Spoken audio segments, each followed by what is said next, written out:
ಇದನ್ ಕಟ್ಟಿ 134 ವರ್ಷ ಆದ್ಮೇಲೆ ಇದನ್ನ ಎಕ್ಸ್ಪೀರಿಯನ್ಸ್ ಮಾಡೋದಕ್ಕೆ ನಾನು ಬಂದಿದ್ದೀನಿ. ಆಶ್ಚರ್ಯ ಅಂದ್ರೆ ಇಲ್ಲಿರೋ ಅರೌಂಡ್ 50% ಆಫ್ ಆಂಟಿಕ್ಸ್ ಏಷ್ಯನ್ ಕಂಟ್ರೀಸ್ಗೆ ಸೇರಿದ್ದು ಗೊತ್ತಾ. ವಿಂಟೇಜ್ ಕಾರಲ್ಲಿ ಬಂದು ಕೂಲ್ ಆಗಿರೋ ಪ್ರದೇಶದಲ್ಲಿ ಮೈಯನ್ನ ಬಿಸಿಯಾಗಿಟ್ಕೊಳ್ಳಕ್ಕೆ ಸ್ಮೋಕ್ ಮಾಡ್ಕೊಂಡು ಹಾಗೆ ಚಿಲ್ ಮಾಡ್ತಾ ಇದ್ದಾರೆ. ಇಂಗ್ಲೆಂಡ್ಗೆ ನೈಬರಿಂಗ್ ಸ್ಟೇಟ್ ಆಗಿರೋ ವೇಲ್ಸ್ನ ನಾವು ಇಲ್ಲಿಂದ ಅಲ್ಲಿವರೆಗೂ ನೋಡ್ಬೋದು.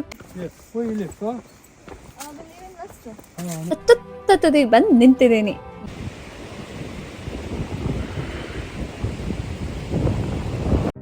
ಎಲ್ಲರಿಗೂ ನಮಸ್ಕಾರ, ನಾನು Sahana and welcome back to my channel stories by Sana. Today I am taking you all to a small town, beautiful and peaceful place with a seafront and hill station and what not. It's an all-in-one package destination for your weekend plans in England. So ಇನ್ಯಾಕ್ ತಡ, ಇಂಥ ಸುಂದರವಾದ ಜಾಗನ explore ಮಾಡೋಣ ಬನ್ನಿ.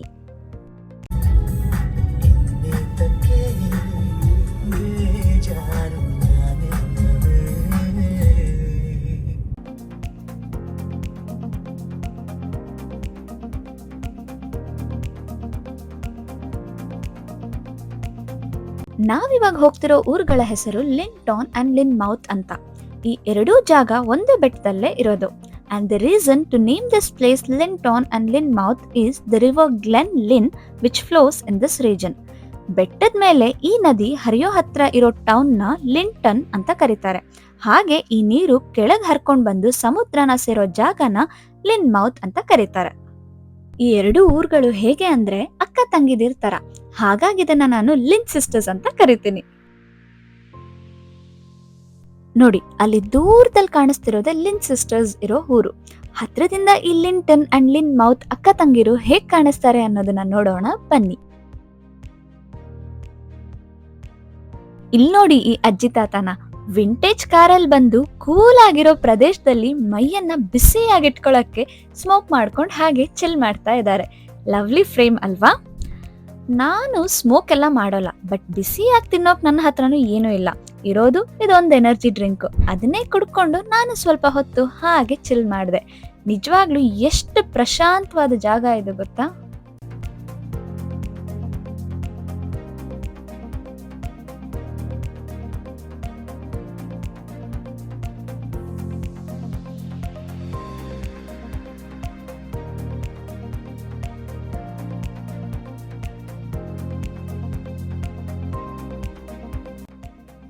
ನೋಡಿ, ಇವರೆಲ್ಲ ಟ್ರೆಕ್ಕಿಂಗಿಗೆ ಅಂತ ಬಂದಿರೋರು. ಇಲ್ಲೇ ಸ್ವಲ್ಪ ದೂರದಿಂದ ಟ್ರೆಕ್ಕಿಂಗ್ ಶುರು ಮಾಡಿ ಹಾಗೆ ಕೆಳಗಿರೋ ಲಿನ್ಮೌತ್ ಹತ್ರ ಹೋಗಿ ಆಮೇಲೆ ಅಲ್ಲಿಂದ ಮತ್ತೆ ಮೇಲಿರೋ ಲಿಂಟನ್ಗೆ ಹೋಗಿ ಅಲ್ಲಿಂದ ಟ್ರೆಕ್ ಮಾಡ್ಕೊಂಡು ಬೆಟ್ಟದ ತುದಿಗೆ ಹೋಗ್ತಾರೆ. ಅಲ್ಲಿಗೆ ಹೋದ್ಮೇಲೆ ಎಷ್ಟು ಬ್ಯೂಟಿಫುಲ್ ಆದ ವ್ಯೂ ಕಾಣಿಸುತ್ತೆ ಗೊತ್ತಾ. ಮತ್ತೆ ಇನ್ನೊಂದು ವಿಷಯ ಏನಂದ್ರೆ, there is a telescope at the hilltop through which we can see one of the England's neighboring state to the west of England which is called as the Wales.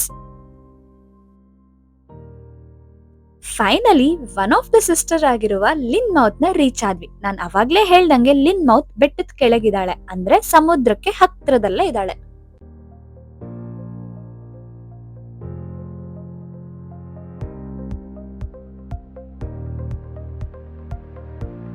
You know what?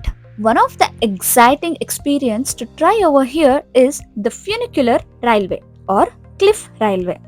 So funicular railway ಹೇಗೆ ಅಂದ್ರೆ kind of cable railway ತರ.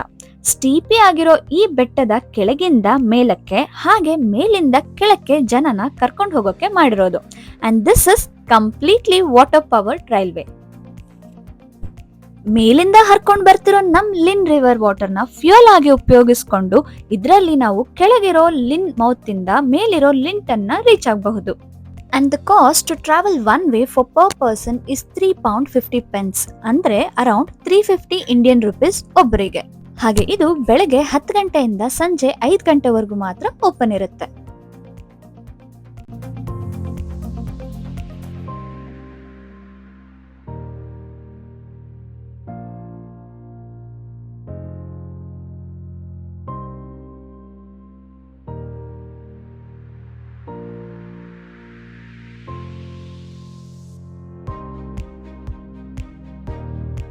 ಇದನ್ನ 1890ರಲ್ಲಿ ಕಟ್ಟಿದ್ದು and ಇದರಲ್ಲಿ first travel ಮಾಡಿದ್ದು ಇದನ್ನ ಕಟ್ಟಿರುವ engineers and team.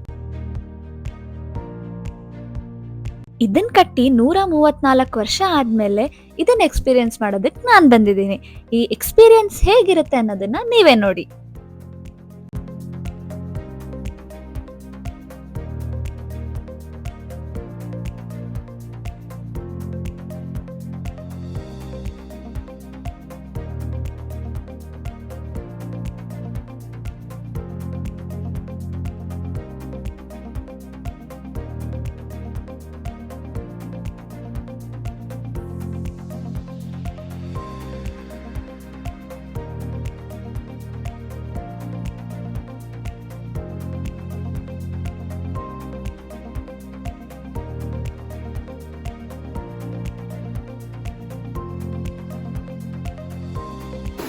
So work with water, so they counterbalance the weight of the water. So we take on water from the river at the top here into a tank that's underneath the plant.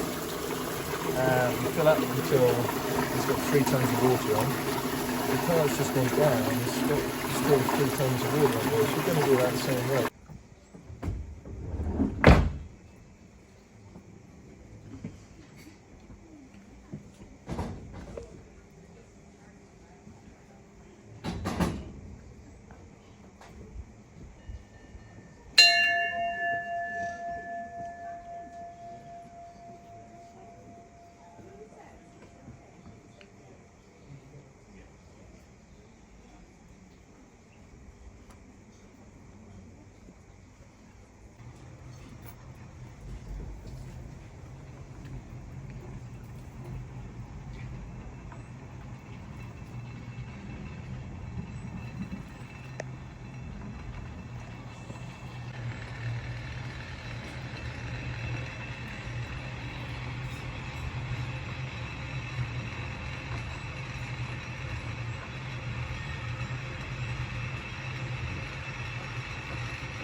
ಇವಾಗ ನಾನು ಮೇಲಿರೋ ಲಿಂಟ್ ಅನ್ನ reach ಆಗಿದ್ದೀನಿ.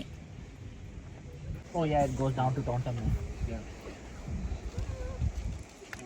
But there's a path to up there. Like, not the same.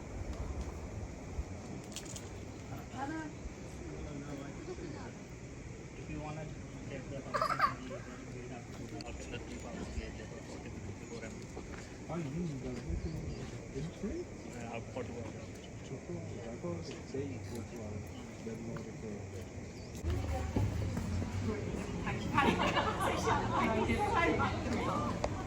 Honey, when we do the takeaway, we do all three of them. Okay, fine.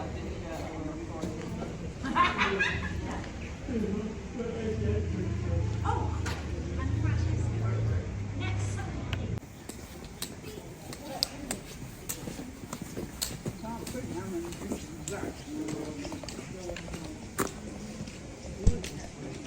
ಇವನ್ನೆಲ್ಲ ನಾನು ಅವಾಗಲೇ ತೋರಿಸಿದ್ದೆ ಅಲ್ವಾ, ಇವ್ರು ಹೀಗೆ ಟ್ರೆಕ್ ಮಾಡಿಕೊಂಡು ಬೆಟ್ಟದ ತುತ್ತದುದಿಗೆ ಹೋಗ್ತಾರೆ.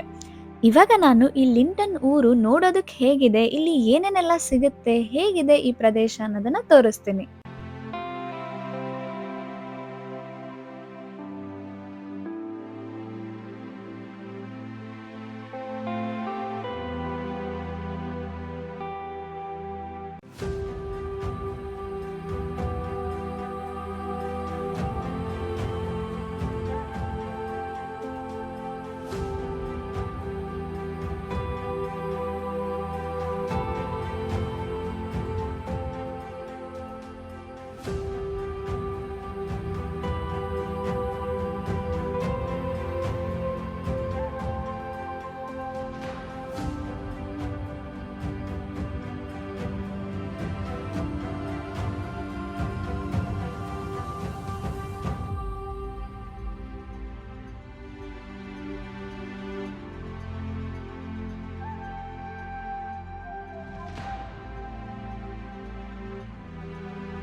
ನನಗೆ ಪರ್ಸ್ನಲಿ ಆಂಟಿಕ್ಸ್ ಅಂದರೆ ಇಷ್ಟ, ಹಾಗಾಗಿ ಏನೇನಿದೆ ನೋಡೋಣ ಅಂತ ಹೋದೆ.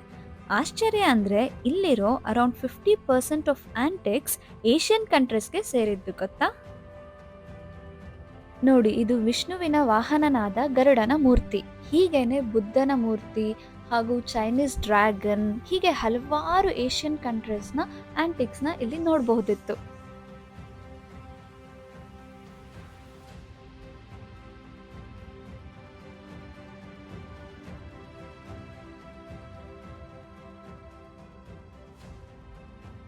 ಇದನ್ನ ನೋಡಿ, ಇದು ನಮ್ಮ ನಟರಾಜನ ಮೂರ್ತಿ. ಇದಕ್ಕೆ 50 ಪೌಂಡ್ಸ್ ಅಂತ ಪ್ರೈಸ್ ಟ್ಯಾಗ್ ಹಾಕಿದ್ದಾರೆ. 50 ಪೌಂಡ್ಸ್ ಅಂದ್ರೆ ಅರೌಂಡ್ 5,000 ರೂಪಾಯಿಗಳು.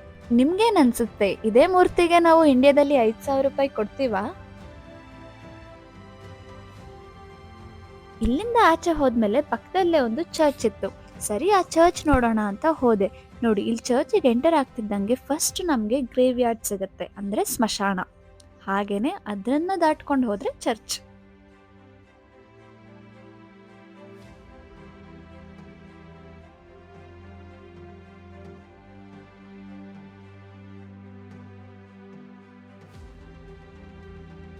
ಚರ್ಚಿಂದನೂ ಒಂದು ಬ್ಯೂಟಿಫುಲ್ ಆದ ಸಿ ವ್ಯೂ ನೋಡಬಹುದು. ನಿಜವಾಗ್ಲೂ ಈ ಜಾಗ ಎಷ್ಟು ಪ್ರಶಾಂತವಾಗಿದೆ ಗೊತ್ತಾ.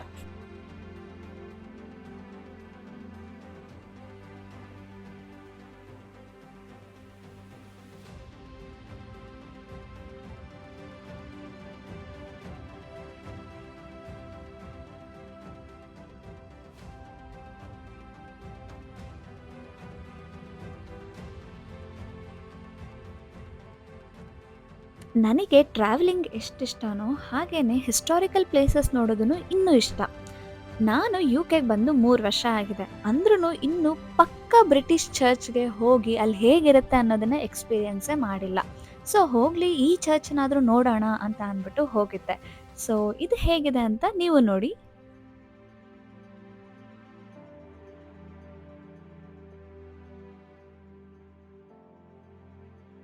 ನನಗೆ ಈ ಹಿಸ್ಟಾರಿಕಲ್ ಚರ್ಚಸಲ್ಲಿ ತುಂಬ ಇಷ್ಟ ಆಗೋ ವಿಷಯ ಏನಂದರೆ ಈ ಥರ ಕಾಣಿಸೋ ಕಲರ್ಡ್ ಗ್ಲಾಸಸ್. ಈ ಕಲರ್ಡ್ ಗ್ಲಾಸಸ್ ತುಂಬ ಅಟ್ರಾಕ್ಟಿವ್ ಆಗಿ ಕಾಣಿಸುತ್ತೆ.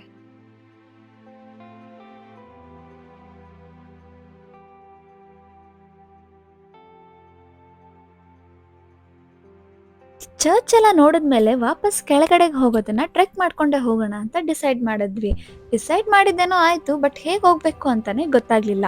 ಅವಾಗ ಆಪತ್ ಬಾಂಧವನಾಗಿ ಬಂದಿದ್ದೆ ಈ ಬ್ರಿಟಿಷ್ ಅಂಕಲ್. ಸದ್ಯ ಇವರಿದ್ದಕ್ಕೆ ವಾಪಸ್ ಹೋಗೋ ದಾರಿ ಗೊತ್ತಾಯ್ತು.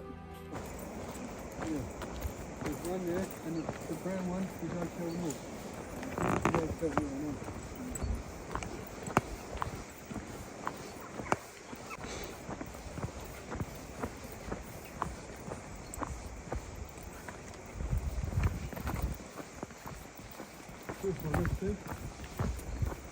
Oh, very fun. You took the road. Very fun. I'll bring it down to the river now, all the way down here, yeah? Okay. All right. Thank you. That's okay. You don't know me. Yes. It's good for you. Walking is good for you. Yeah. Yeah? It's Good. good. Where you, Enjoy. yeah. Where you live, far? I believe in Leicester. Oh, no, Leicester, yeah. Oh, so how long did it take? Do you drive or train? Yeah, we drive. How long did it take? 2 hours, 3 hours? No, 4 hours. Oh, a long time then. Oh, yeah, very long. Right. Very long. It's done when you're driving, yeah. Oh. You been here before? No, it's my first. You gonna come again? Yeah, I want to come again. Yeah, it's a nice place. It's a nice place. Lovely place.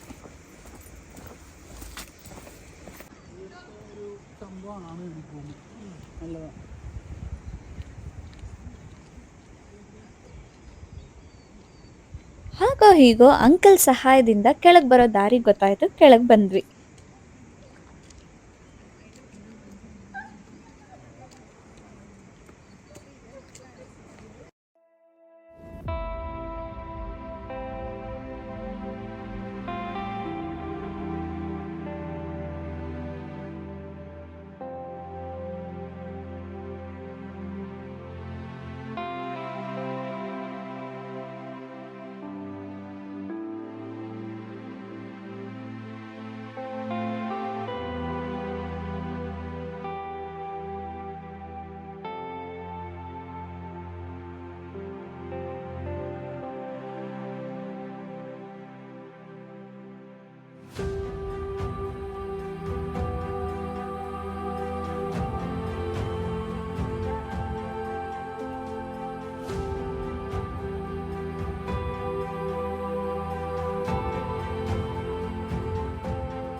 Already ಸಂಜೆ ಆಗಿತ್ತು, ಹಾಗೆ ಹೊಟ್ಟೆನು ತುಂಬಾ ಹಸಿತಿತ್ತು. ಹಾಗಾಗಿ ಈ ಪಕ್ಕದಲ್ಲೇ ಇರೋ restaurant ಅಲ್ಲಿ food order ಮಾಡಿದ್ವಿ. This restaurant is famous for British fish and chips. ಈ ಬ್ರಿಟಿಷ್ ಫಿಶ್ ಅಂಡ್ ಚಿಪ್ಸ್ ಹೇಗಿರುತ್ತೆ ಅಂದ್ರೆ, ಫಿಶ್ನ ಈ ಹಿಟ್ಟಲ್ಲಿ ಹಾಕಿ ಎಣ್ಣೆಯಲ್ಲಿ ಕರೆದಿರ್ತಾರೆ. ಹಾಗೆ ಚಿಪ್ಸ್ ಅಂದ್ರೆ ಫ್ರೆಂಚ್ ಫ್ರೈಸ್ನ ಇವರು ಚಿಪ್ಸ್ ಅಂತ ಕರೀತಾರೆ. ಇದ್ರ ಜೊತೆಗೆ ಡಿಪ್ಪಿಂಗಿಗೆ ಚೆನ್ನಾಗಿ ಬೇಯಿಸಿ ಮ್ಯಾಶ್ ಮಾಡಿರೋ ಬಟಾಣಿನ ಕೊಡ್ತಾರೆ. ಹಾಗೆ ಇದು ಬಂದು ಪ್ರಾನ್ ಟ್ವಿಸ್ಟ್, ಅಂದ್ರೆ ಇದರಲ್ಲಿ ಒಳಗಡೆ ಸ್ಟಫಿಂಗ್ ಬಂದು ಪ್ರಾನ್ಸ್ ಇರುತ್ತೆ. ಬ್ರಿಟಿಷ್ ಫುಡ್ ಅಲ್ಲಿ ನಿಮಗೆ ಜಾಸ್ತಿ ಸ್ಪೈಸಿನೆಸ್ ಅನ್ನೋದು ಇರೋದೇ ಇಲ್ಲ. ಇವ್ರದಲ್ಲಿ ಜಾಸ್ತಿ ಏನಿರುತ್ತೆ ಅಂದ್ರೆ ಸ್ವಲ್ಪ ಸಾಲ್ಟ್ ಇರುತ್ತೆ, ಹಾಗೆ ಸ್ವಲ್ಪ ವಿನಿಗರ್ ಅಥವಾ ಲೈಮ್ ಟೇಸ್ಟ್ ಸಿಗುತ್ತೆ, ಮತ್ತೆ ಸ್ವಲ್ಪ ಖಾರ ಬೇಕು ಅಂದ್ರೆ ಸ್ವಲ್ಪ ಪೆಪ್ಪರ್ನ ಸ್ಪ್ರಿಂಕಲ್ ಮಾಡಿರ್ತಾರೆ ಅಷ್ಟೇ. ಅದು ಬಿಟ್ರೆ ಇನ್ನ ಸ್ಪೈಸಿ ಅಂತ ಏನು ಇರೋದೇ ಇಲ್ಲ. ಬಟ್ ಅಂದ್ರೂ ಈ ಎರಡು ಮಾತ್ರ ತುಂಬಾನೇ ಚೆನ್ನಾಗಿತ್ತು ತಿನ್ನೋದಕ್ಕೆ.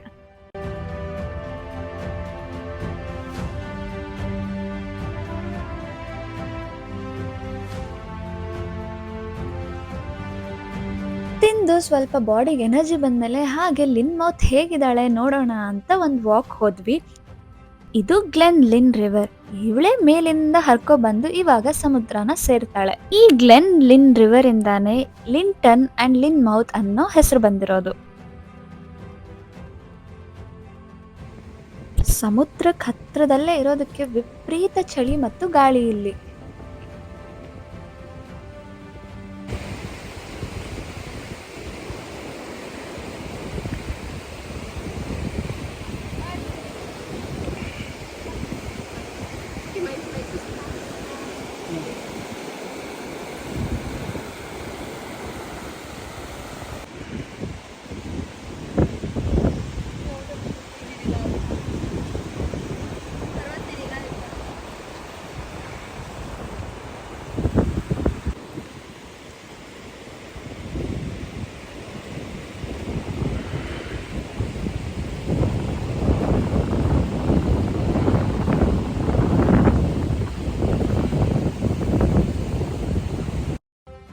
ಇವಾಗ ಲಿನ್ ಮೌತಿಂದ ಲಿಂಟನ್ಗೆ ಹೋಗಿ ಲಿಂಟನ್ನ ದಾಟಿ ಅಲ್ಲಿಂದ ಬೆಟ್ಟದ ತುದಿಗೆ ಹೋಗ್ತಿದೀವಿ.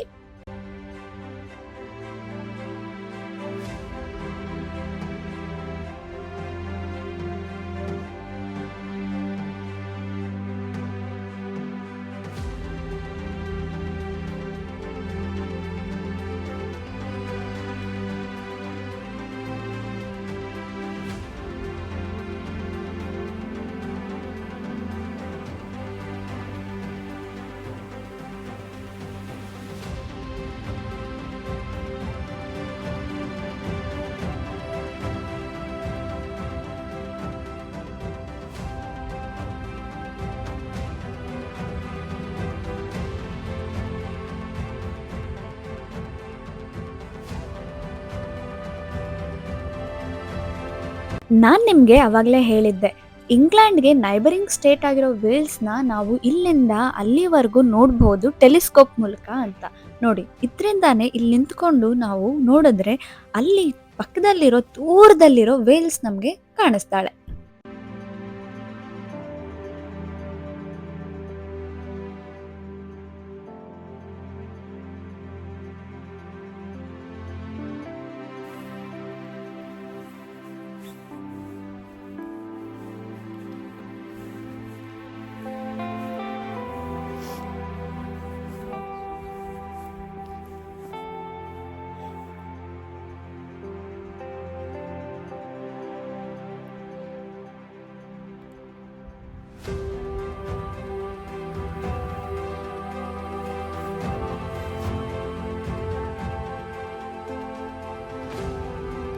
ಫೈನಲಿ ಈ ಬೆಟ್ಟದ ತುದಿಗೆ ಬಂದು ನಿಂತಿದ್ದೀನಿ.